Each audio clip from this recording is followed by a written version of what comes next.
All right, Cole, let's talk about that. Cole and Sharon warned us all week that the rain and the flooding were coming to the coastal bend, and it did. And so now we want to show you what happened while we were all asleep.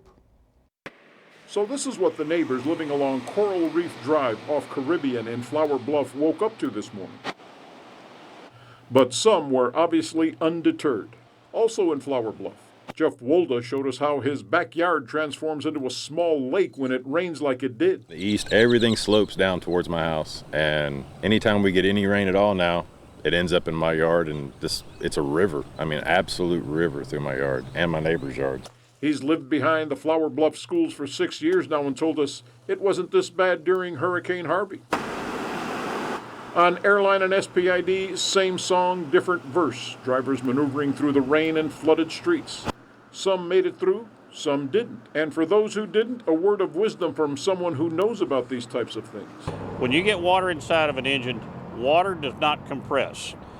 And when it hits the inside of a motor, the motor's trying to turn over, and this is why I say if it dies, don't try to restart it, because if you try to restart it, it bends connecting rods, motor's gone.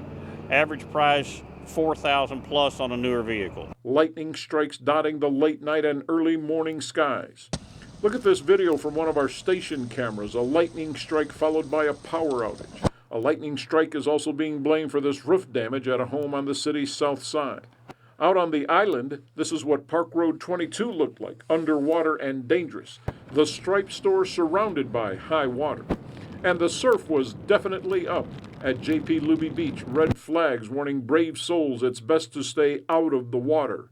And in some areas, the water was all the way up to the dunes. And guess what? It's not over yet.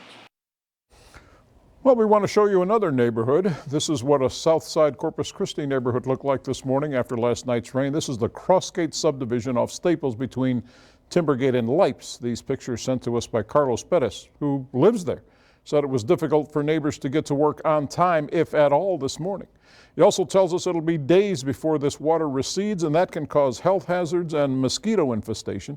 According to Mr. Perez, the city's stormwater division has been out multiple times, and each time they've done nothing. The troubleshooters will check with the city and have a full report soon.